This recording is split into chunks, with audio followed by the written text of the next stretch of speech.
നമ്മുടെ നാട്ടിൽ കവിത പഠിപ്പിക്കുന്നതിൽ വന്ന കുഴപ്പമാണ് കവിതയിൽ നിന്ന് ആളുകൾ അകന്നു പോകാൻ കാരണം. പിന്നെ ശ്ലഥ കാകളി വൃത്തത്തിൽ രണ്ടാം പാദത്തിൽ അന്ത്യമാം രണ്ടക്ഷരം കുറച്ചിടിൽ അത് മഞ്ജരിയായിടും. എന്തൊരു ബുദ്ധിമുട്ടാണെന്ന് മനസ്സിലാക്കാൻ.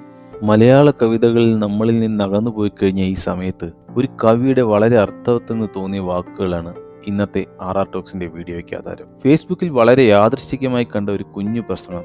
മലയാളത്തെ സ്നേഹിക്കുന്ന കവിതയെ ഇഷ്ടപ്പെടുന്ന ഓരോ മലയാളിക്കും ഇത് ഇഷ്ടപ്പെടും തീർച്ച. കവിതകൾ എന്തുകൊണ്ട് ജനങ്ങളിൽ നിന്ന് അകന്നു പോകുന്നു എന്ന് ഒരു ആത്മവിമർശനം പോലെ പച്ചയായി ഒരു കവി തന്നെ പറയുകയാണ്. ആലങ്കോട് ലീലാകൃഷ്ണൻ എന്ന പ്രശസ്ത കവി ഒരു കവിത പോലെ പറഞ്ഞു വെച്ച വാക്കുകൾ മലയാളത്തെ ഇഷ്ടപ്പെടുന്ന എൻ്റെ വരിക്കാരുമായി പങ്കുവെക്കാതെ പോകാൻ തോന്നുന്നില്ല. സൂര്യ ഫെസ്റ്റിവലിലാണെന്ന് തോന്നുന്നു കവിയുടെ ഈ വാക്കുകൾ, അല്ലെങ്കിൽ ഈ തുറന്നു പറച്ച്. ലീലാകൃഷ്ണൻ സാറിൻ്റെ ചുരുങ്ങിയ വാക്കുകൾ നമുക്കൊന്ന് കേട്ടു നോക്കാം. നമ്മുടെ സാഹിത്യവും സംസ്കാരവും സംരക്ഷിക്കാൻ നമ്മൾക്കായില്ലെങ്കിൽ അതിനും ബംഗാളികൾ വരേണ്ടി വരുമോ? RR ടോക്സിലേക്ക് എല്ലാവർക്കും സ്വാഗതം.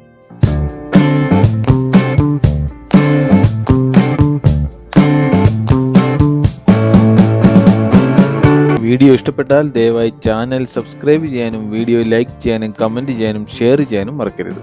മലയാളികളായ നമ്മൾ ഓരോരുത്തരും കേട്ടിരിക്കേണ്ട ശ്രീ ലീലാകൃഷ്ണൻ സാറിൻ്റെ വാക്കുകളിലേക്ക്. ഇന്ദിരാ തന്നൂടെ പുഞ്ചിരിയായോരു ചന്ദ്രികമയിൽ പരക്കയാലെ പാലാഴി വെള്ളത്തിൽ മുങ്ങി നിന്നിടുന്ന നീലാഭമായോരു ശൈലം പോലെ.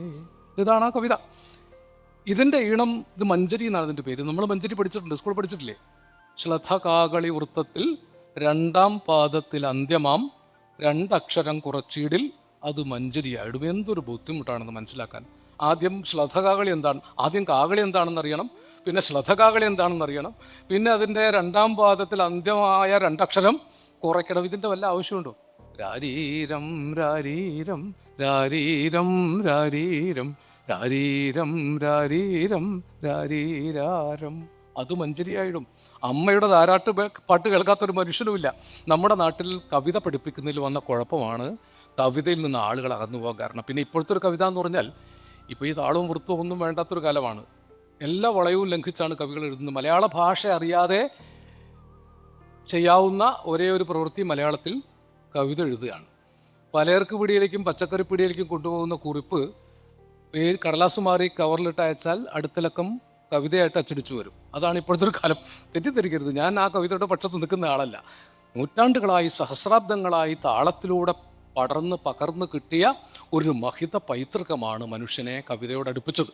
അതിൽ കവിതയുടെ ദർശനം മാത്രമല്ല, അതിൻ്റെ ഈണവും. ഇപ്പോൾ എഴുത്തച്ഛൻ പഞ്ചവാദ്യക്കാരനൊന്നും ആയിരുന്നില്ല, പക്ഷെ തിമിലപ്പെരുക്കമാണ് വാസ്തവത്തിൽ കളകാഞ്ചി. ഇതാരും അന്വേഷിക്കാഞ്ഞിട്ടാ.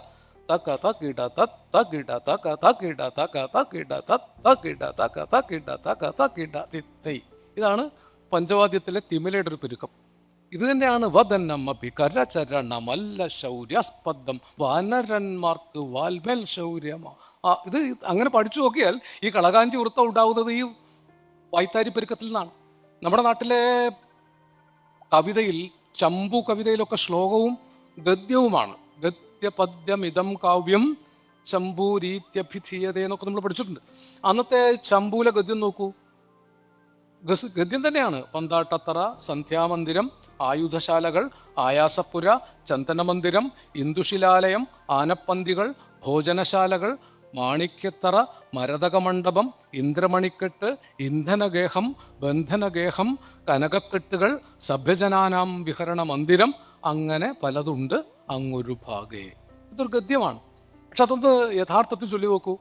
പന്താട്ടത്തറ, സന്ധ്യാമന്ദിരം, ആയുധശാലകൾ, ആയാസപ്പുര, ചന്ദന മന്ദിരം, ഇന്ദുശിലാലയം, ആനപ്പന്തികൾ, ഭോജനശാലകൾ, മാണിക്യത്തറ, മരതകമണ്ഡപം, ഇന്ദ്രമണിക്കെട്ട്, ഇന്ധനഗേഹം, ബന്ധനഗേഹം, കനകക്കെട്ടുകൾ, സഭ്യജനാനാം വിഹരണ മന്ദിരം, അങ്ങനെ പലതുണ്ട് അങ്ങൊരു ഭാഗേ. ഇത് ഈ ഗദ്യത്തിൻ്റെ താള. മലയാള ഗദ്യത്തിനൊരു താളമുണ്ട്.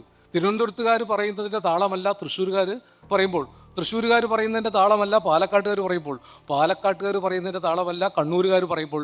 അവരൊക്കെ പറയുമ്പോൾ ഒരു താളമുണ്ട്. നിങ്ങൾ ശ്രദ്ധിച്ചാൽ മനസ്സിലാവും. ഇവിടെ വരിക തകിട തകിട എന്നാണ്, ഇത് തരിക തക തകിട. ഇങ്ങനെ ഏത് മലയാള വാക്കെടുത്താലും അതിനകത്തൊരു താളമുണ്ട്. ഈ താളമാണ് മലയാള കവിതയുടെ ശില്പത്തെ നിർണ്ണയിച്ചത്.